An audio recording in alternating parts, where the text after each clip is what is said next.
हा सदावर्त्याचा गुन्हा आंतरवलीच्या जवळ जाऊन परत एकदा भुंकला. त्यानं मराठ्यांना तिथून ललकाराची भाषा केलेली आहे.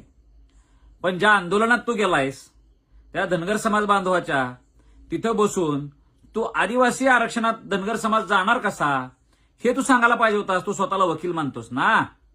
बरं, त्या धनगर समाज बांधवाच्या आरक्षण आंदोलनाला सुरुवातीपासून पाठिंबा असणारे आम्ही आहे.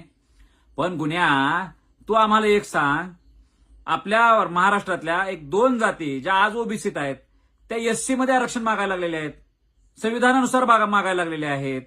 तू त्या जातींना पाठिंबा दे. एससी आरक्षणामध्ये आमचे काही न्हावी समाज असेल आणि आणखी अजून एक जात आहे ते एससी आरक्षणात मागतायत, दलितांच्या आरक्षणात मागायला लागलेले आहेत. त्याला तू पाठिंबा देणार आहेस का?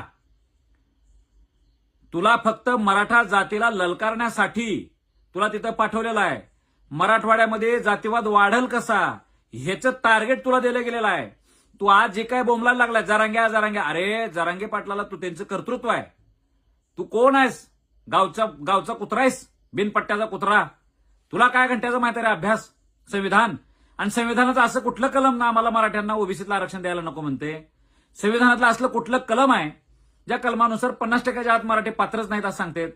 तुझा लय अभ्यास आहे तर तू 23 मार्च 1994 जो GR नेमका कसा चांगला हे सांग ना. ए गुन्ह्या, त्या कुठलं आयोग नेमला होता 23 मार्च 1994 त्याच्यावर बोल. मराठी पात्रच नाही म्हणून झालेला जुन्या केस तू सांगतोस. 50%च्या वरचं आरक्षण आमच्या जुन्या लोकांनी स्वीकारलं म्हणून तुझ्यासारख्याचं फावली. आज तू आमच्यावर तू मुळावर मुतालायस काय? ए गुन्ह्या, आज 50%च्या आतल्या आरक्षणाची मागणी आम्ही करतोय, लक्षात ठेव. तुझ्यासारखे असे 50 कुत्रे जरी आले ना तर त्या आरक्षणाची मागणी आम्हाला असंविधानिक आहे असं कोणी म्हणू शकणार नाही. धनगर समाज आदिवासी चाललाय, तो दुसऱ्याचा हक्क घेतोय. असं असताना तुला हक्क घेतोय असं वाटत नाही आणि मराठीच तुला ओबीसी झाल्यावर हक्क घेणार आहेत हो रे. दोन डबल ढोलकी वागू नको. तू आज उघडा पडलायस, लक्षात ठेव. आणि तुला जर अभ्यासच असेल ना तर तू त्या अभ्यासावर बोल. राज्य मागासवर्ग आयोग कायदा 2005च्या कलम 9 आणि कलम 11 संदर्भात बोल. तुझे संरक्षणाची जबाबदारी आम्ही घेऊ. तुला आंतरवली द्यायचंय ना.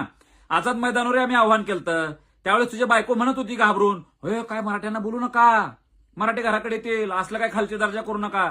आम्ही मराठ्या आझाद मैदानावरून माघारी आल्यावर तुझे पोलीस संरक्षणात उभा राहून लय फडफड वाढले होय रे. तुझी बायको पण हे करते अशी. काय रे कुठला अभ्यास तुमचा? हा कुठला सिलेक्टिव्ह अप्रोच तुमचा? आज तुला आंतरवलीत पण यायचंय का नाही? तू आंतरवलीत ये, मराठ्यांच्या सोबत चर्चेला बस. आंतरवलीतल्या सुद्धा संरक्षणाची जबाबदारी आम्ही घेतो, मराठे घेणार. तुला कुणी हात लावणार नाही. तुला जे काही संरक्षण घ्यायचं काहीच संरक्षण कोणी द्यायचं नाही. पण तू संविधानावर बोल, संविधानाच्या कलमांवर बोल, मराठ्यांच्या संदर्भातल्या असलेल्या केसेसवर बोल. आम्ही 50% आत कसं होत नाही ते तू सांग, आम्ही सांगू कसं आरक्षण मिळते. सदावर्तीने त्याची फडफड बंद करावी. म्हणून जरांगे पाटलांच्या बाबतीत बोलत असताना त्यानं चांगल्या भूमिकेत बोलावं. मी एका टीव्ही चॅनलवर तुला जबाबदार मी तुला झापलेला होता. जरांगे पाटलाच्या बाबतीत बोलताना तू नीट बोल, भाषा तुझी नीट ठेव. आणि तुला जिथं यायचं आहे चर्चेला तिथं आमच्यासारखी लोक तयार आहेत. चॅलेंज आहे तुला माझं.